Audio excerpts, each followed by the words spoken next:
Pre-wipe is here in Tarkov, which means that very soon patch 15 will be upon us and everybody's account will be wiped. How do we know? Well, while I was recording this video, BSG went and simply dropped the actual wipe date, which will be Tuesday the 20th of August. This is extremely unusual for them to announce the exact date with such a lead-in time, but to be honest, I think that a large portion of the community will breathe a sigh of relief actually knowing when it will be, and then they can plan accordingly. We've had 3 days of events back to back so far. Fast hideout and skill leveling, no flea market, and airdrops with 100% bosses, which are pretty much the hallmark of the pre-wipe events, which happened directly before the wipe itself. Once you get events happening every day, stacking on top of each other with basically game-breaking effect, you can be pretty sure that we're in the pre-wipe period. The very last event that we usually get before a wipe is the 1 ruble event, where everything on the traders costs 1 ruble or $1, but we're not quite there yet. This is typically when people get to try out the classic T7 thermal goggles, as they normally cost 17 million rubles and are the most expensive item listed on the traders directly for cash.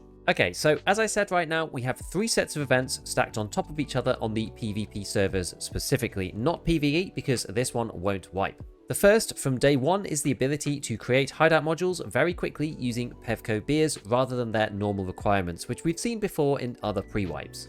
Although this does allow you to avoid the labs items for the 2 high-end upgrades, this one often ends up not actually helping other players that much because Pevco beer prices spike on the flea market extremely quickly, and very few are actually able to use them to upgrade their hideout if they haven't done it already. You can still make Pevco beers in the hideout itself though, so if you want to participate and manage to grab a few in raid, then make sure that you upgrade the nutrition unit to level 3 before anything else.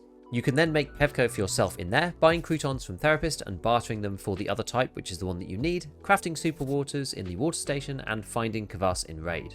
Alongside the hideout upgrades, we also have increased skill leveling. You get a lot more XP for skills in raid now, but an important point to note is that we still do have the diminishing returns system, so you can't get more in an individual raid than you would have been able to previously. You just get a lot more XP in a very short period of time. This really limits how much you can actually level the skills that you get sensible amounts of XP in normally, like endurance and strength, but for those that level quite slowly, it will be a bit easier to get points into them. Things like assault rifles or covert movement, that kind of stuff. Probably the ones that people care a little bit less about anyway. However, one place that does not have diminishing returns is the gym in the hideout. You pretty much get a level every time you do a rep in the gym on the first stage and 2 reps for a level on the second stage, which means that you'll be able to get to max strength and endurance much faster than any other method, and could get you there quickly after a couple of sessions.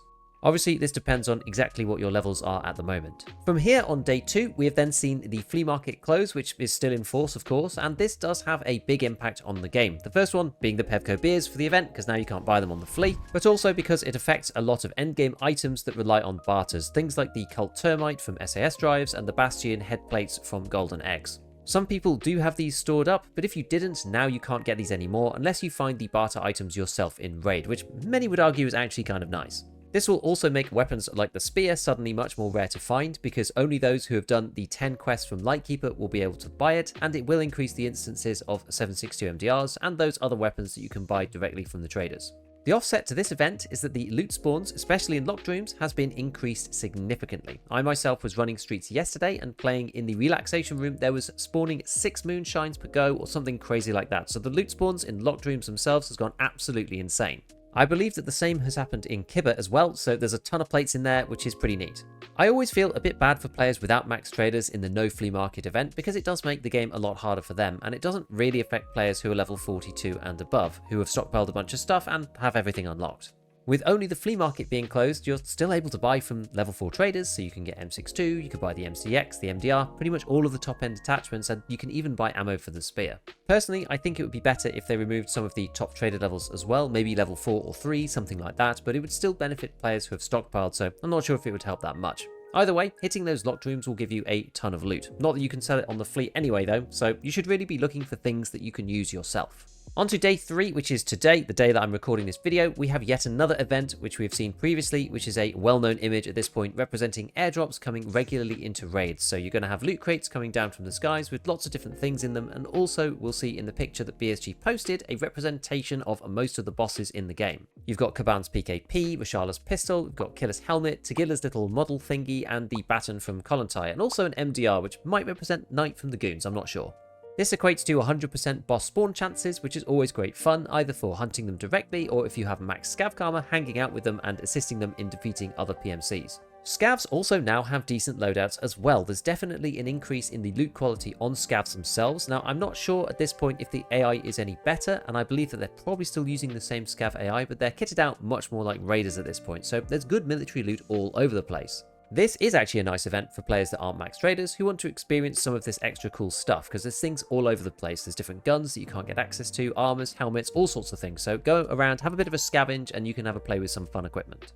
So I was originally going to do a segment here about when I think the wipe is actually going to be, but given that we now know that it's going to be the 20th, I'm just going to leave the analysis here because it is still kind of interesting for future wipes, and just to give those players who are a bit newer to the game a bit of a context or history about when the wipe might be and what we've seen in the past. Software firms typically don't like releasing new updates on a Friday, and if anybody wonders why, just look at the CrowdStrike problem recently, and in BSG's case, this is actually doubly so because the player base is also higher on the weekend as well, and so in the past they have typically opted for a midweek date to try to not have the servers be as on fire as they could be.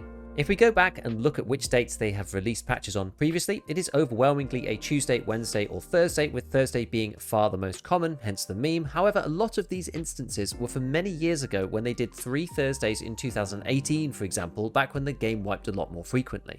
Looking at wipes from only 2019 and onwards, which is basically when they started the 6-monthly cycle of wiping in the first place, you can see that it is a much more even split between Tuesday, Wednesday, and Thursday, and interestingly, Sunday is just as likely as any of those other individual days. BSG did only just announce Twitch drops today, in line with actually announcing the wipe date, which makes sense because that information is very sensitive. So these drops are going to be happening from August the 23rd through to August the 28th. So they're starting about 3 days after the actual beginning of the wipe. We'll keep monitoring these events. BSG do post the day before with their intention to wipe the following day, giving a range of hours for patching, and they usually drop the patch notes during that patching time as well. The wipe patch has been getting longer and longer, up to 8 hours I believe last time where the game was down, and it also can get delayed, and often does, for a few hours as well. This isn't surprising as they are patching 3 different games at this point: Tarkov itself, Tarkov PvE, and Arena.